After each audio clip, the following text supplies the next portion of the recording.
Today I'm in Kansas pursuing a whitetail of a lifetime. No guides, no outfitters. You're watching Fade to Black. It's a monumental challenge to pursue an elusive legend. Many said it couldn't be done without guides. Others said hunting without an outfitter was a thing of the past. Ordinary guys inspired by do-it-yourself hunting, our dedication and relentless pursuit continues to prove otherwise. Yes, we fall, but each time we endure, determined to succeed. Here in these woods, epics are lived, not told. Together, predator and prey, in that fleeting moment, we share an innate understanding that in the end, we all fade to black.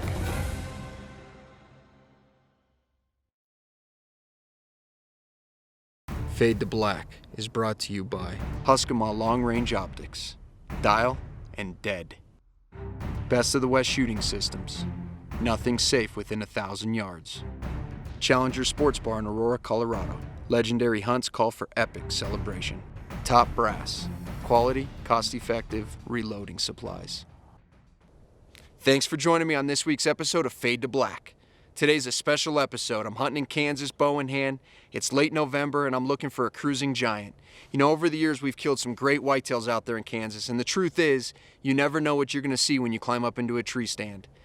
And in a million years, never would I have prepared myself for the buck that was about to step out. Truly a deer of a lifetime, and beyond all my wildest dreams. Thanks for watching. We're getting some tree stands hung today. It's day number 2 in Kansas. We got a busy day ahead of us, a lot of work. It's gonna pay off here in November, so. Trying to get this stand up in this giant cottonwood tree. The thing's this freaking big around. Have to modify all the tree stand steps, have to modify all the stands. Thank God we brought a bunch of mule tape, but this is probably gonna be one of the bigger trees I've ever sat in. It's just a giant cottonwood, probably, I don't know, 70 feet high, but it's that big around, so.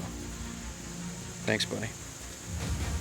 I don't know, I'm trying to look further down the creek to see if there's some other trees that we can make work, but they're all just huge, huge cottonwoods. These are probably 7,500-year-old trees. We just got this other tree stand set for a east or southerly wind. We have this stand over here for a north or westerly wind. So I really wanted to get a second set in here. It's one of those things where if you're on an awesome spot, you want to make sure that you have multiple stand sets to accommodate each different wind. So we do now, and that's going to be awesome. So we got a bunch more stands to do, so we're going to giddy up out of here and go on to the next one. I think that's should be just right off. Headed to Kansas. It's that time of year again, November 6th. My most sought after time of the year. I love hunting big whitetails. They are my favorite. So that's where I'm headed, all by myself. Lonesome, heading out. Needs to get done though. I need to get out there. The best days are coming. Of course, we're praying for 200. I have never actually had a 200-inch deer on my trail camera. I've never seen a whitetail that went 200 inches. But that's what we're hoping for. Big 200-inch whitetail would always be a good plus. Perfect north wind. All we can do is sit around, wait and hope. It's about 10 o'clock in the morning. Had some pretty good movement first thing this morning. It rained for like 20 hours straight. Finally stopped raining late last night. Sun came up and there were bucks up and down this creek up on their feet. Seen 4 different bucks, no shooters. 0 shooters. However, that's still promising, just seeing deer on their feet. I'm fresh out of Starburst though, so we'll see how much longer I battle it sitting here. Probably give it at least another hour.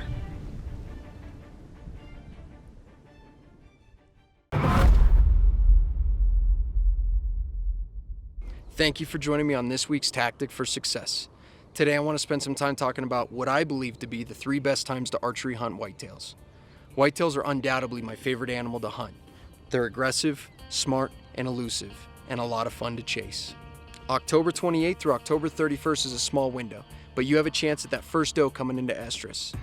You have a chance at a really big buck at this time, but action tends to be slower, particularly if the does in your area aren't in estrus. November 6th through November 12th is unquestionably my favorite time to be hunting whitetails. Majority of the does are going to come into estrus at this time, and big bucks have to be up on their feet. Action is going to be intense, with lots of chasing and lots of excitement. This is the big show. November 21st through November 25th is the backside of the bell curve. Majority of the does have been bred, but there are a select few does that have been yet to be bred. While the smaller bucks have slowed down, the big bucks are still actively searching for those last hot estrus does. The action tends to not be quite as intense as early November. However, big bucks seem to move more at this time as they have to cover greater distances in search for that last hot estrus doe. Focus your hunts on these 3 special times, and you're going to be in for an incredible show. Hunt hard and good luck. Thanks for watching. Election night or not, I'm right here this morning. Big win for us last night. Looking for a big win this morning. Keep the good luck rolling. Not much for movement right now, which really isn't too surprising. There is 0 wind. And I'll tell you, these big bucks, they move when it's advantageous to move. And when there's no wind, they just don't move much. The wind, however, is supposed to switch out of the west. And anytime we can hunt during a wind shift, it makes a huge difference. High pressure, clear skies, frost on the ground, really cold morning, 26 degrees. Sun's rising. Once that sun gets up a bit, now that wind starts coming out of the west and holds constant, we're gonna see some good deer moving on this creek bottom, I'm sure of it.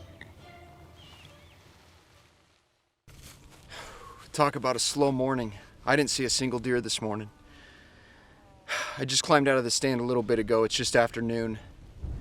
Came to check a few cameras, pulled the cards, checked them. No big deer, so time to relocate a few cameras.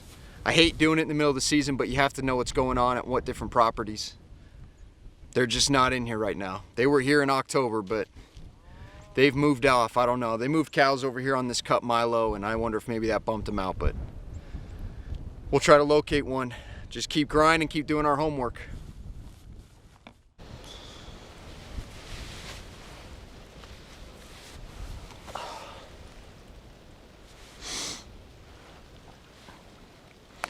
No dice, no big deer today.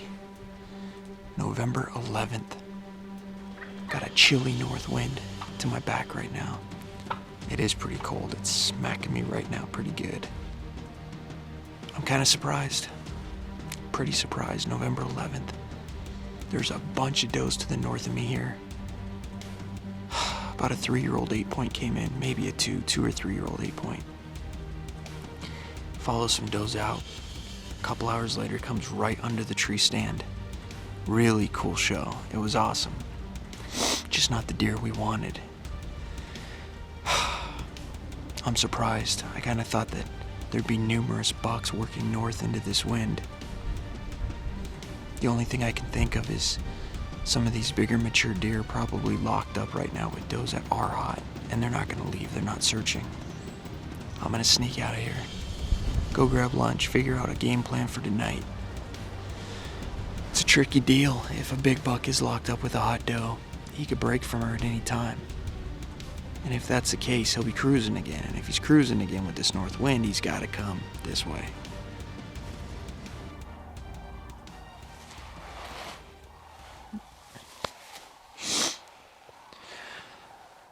The doe's pushed over, headed back to the west, I'm sure to that cut cornfield.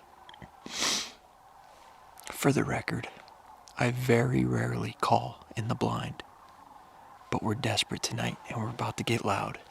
The reason I rarely call in the blind is it almost never works for me. In fact, it's only worked for me one time.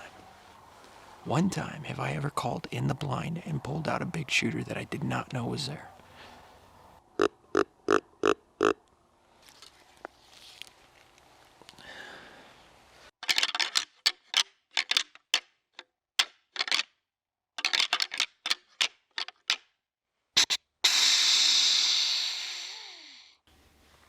Well, that's about it for November 11th. I'm pretty much out of daylight.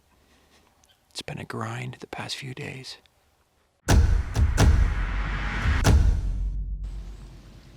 I have yet to see a 4.5-year-old deer on his feet.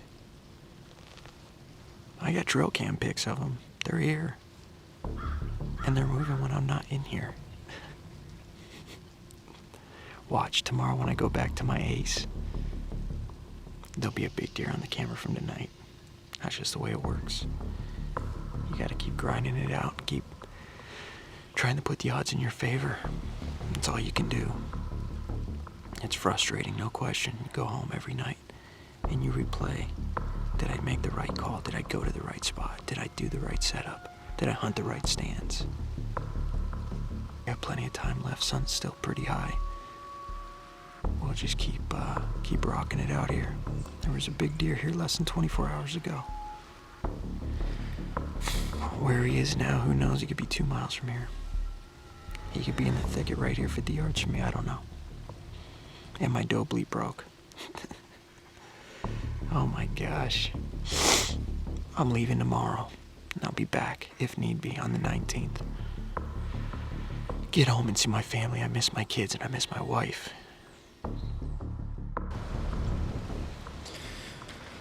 I haven't seen a big deer all week out here in Kansas. I've always felt like I was one step behind every setup. And then just a few minutes ago, I seen the biggest whitetail in my life. That's how it works, I guess, right? He was dogging a doe. He was about 100 yards to the east of me. And they went into this big cedar thicket to the north. I'm happy that I seen him, but I'm a little sad because, truthfully, I understand what that means. It probably means that I'll never see a deer that big again. That's 1 in a 10 lifetime deer. Jeez. I wish I could have got it on camera, but I literally seen him for 5 seconds and I'm sure my jaw was hanging down to my belly button. Because you see a deer like that, you can't prepare for that. You know, I'm always sitting up here daydreaming about 170-inch deer and 180-inch and maybe a 200. When that deer stepped out,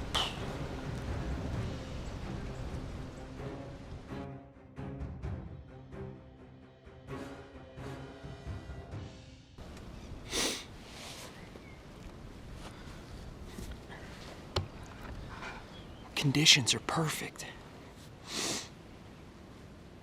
Sun just cleared away from those clouds from this morning. Got a cold, good breeze. This is perfect wind for deer to be moving. Kind of dumbfounded how I haven't seen any bucks cruising. It's November 19th. They should be up and doing it. We've literally dropped 30 degrees in temperature in the last 48 hours. It doesn't get a whole lot better than this. I'm in here looking for one deer in particular. There's really 3 big shooters. There's 2 really big 10s, mid-60s deer. And then I laid my eyes on a monster, non-typical deer, the biggest whitetail I've ever seen in my life. But unfortunately, he was with a hot doe, and that was almost a week ago. No pictures of him, no history of him, have no idea who he is.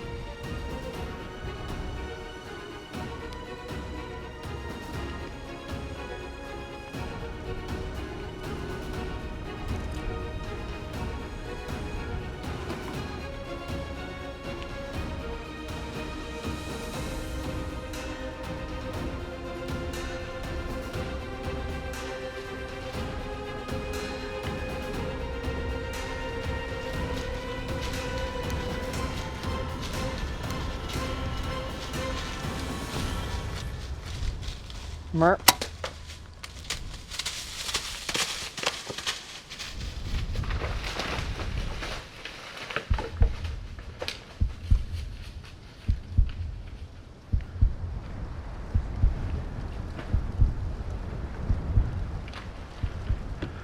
Oh my God, I just killed the biggest deer in my life. No.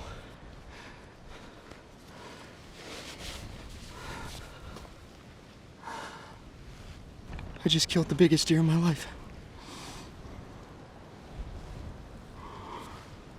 Oh my God.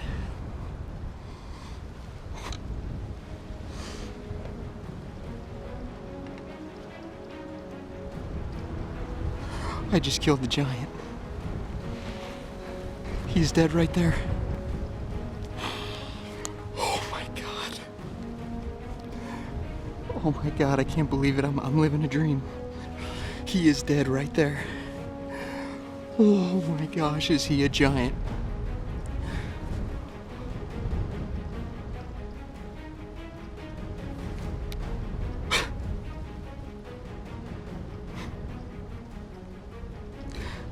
Oh my God, I can't believe it. Holy smokes, I just smoked the biggest whitetail of my life. I'm so blessed and humbled to be able to take a deer like that. I actually kind of feel bad. I mean, that is a deer who obviously has a lot of age behind him. He's been outsmarting and outwitting hunters his whole life. And to come in here during the rut, post-peak rut, in pursuit of killing one deer and killing that deer.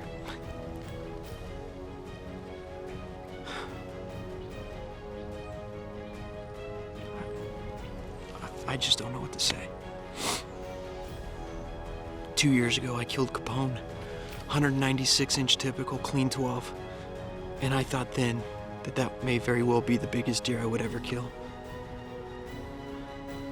And today, 2 years later, 2 years and 8 days later, I just beat it again. It would be a miracle for me to ever beat that deer.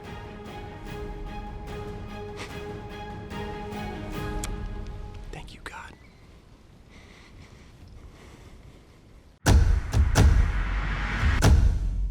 Fade to Black is brought to you by Huskama Long Range Optics, Dial, and Dead. Best of the West shooting systems. Nothing safe within 1,000 yards. Challenger Sports Bar in Aurora, Colorado. Legendary hunts call for epic celebration. Top Brass. Quality, cost-effective reloading supplies. ESS Eyewear. Built for battle, tough for life. With my profession in law enforcement, it's imperative that I remain sharp on my skills, particularly when I'm away from home on longer hunts and unable to go to the range. When I'm out in the field, I shoot hand loads, and I rely on only the best. Top Brass. Quality, cost-effective reloading supplies. Available in 223, 308, 300 blackout, 9mm, 40, and 45. Check them out at topbrassinc.com. Powder, bullet, done.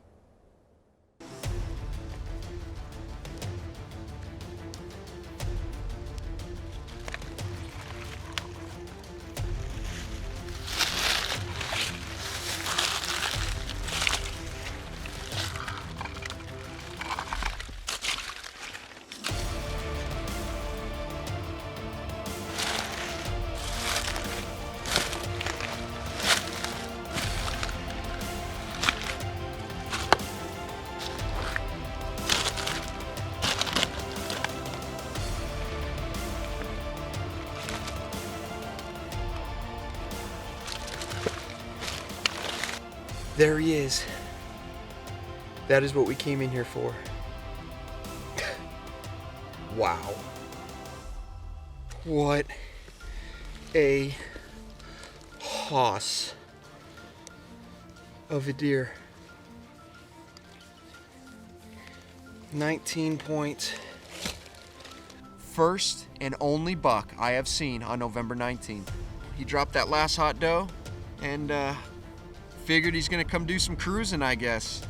I'm excited to get him home, let Weston put his hands on him. He won't truly know what he's holding until he gets a little older, but I do. He gave me a good luck kiss. He knew about the big guy I was going after. He said, "Daddy gonna kill big buck." I said, "Daddy gonna try." I kind of want to see the deer that broke him off, though. Probably that big square rack 10 point, I would say. Because he's been running in here, but I don't know. He probably got broke too. I'll probably see him maybe find his sheds next spring, and he'll probably only have half an antler left, because this dude, I wouldn't want to go to battle with this guy. He has got mass for days. But good on him for big typical. Maybe next year we'll come in here and chase him. Wow. To say I'm humbled would be an understatement. Truly, truly blessed to even see a 241-inch whitetail, let alone sitting in a tree stand, bow in hand, tag in pocket, and the buck of 10 lifetimes comes waltzing by at 10 or 12 steps. And I'll tell you, it was instinctual. You know, all that practice I do, you know, just drawing my bow, settled the pin, and actually see him crash at 40 yards. I mean, it was like I was living in a dream. It was beyond my wildest dreams. And I was going into that property really to look for one of two bucks, two big typicals, a big 160s and another about 170s class deer, showing up with regularity all the time it seemed like, except for the times I was actually sitting in that tree stand. So went in there to harvest a deer like that, which would have been incredible and a gift from God. And to have that deer come walking underneath me is just truly blessed. Really speechless. There's really not words for it. There weren't words for it when it happened, and I still to this day can't find the words for it. Thanks for joining us on this week's episode of Fade to Black. Be sure to stop by on Facebook, give us a like and a share, and we'll put you in for these giveaways that we do every week for some awesome gear. Check us out also at fadetoblacktv.com. God bless.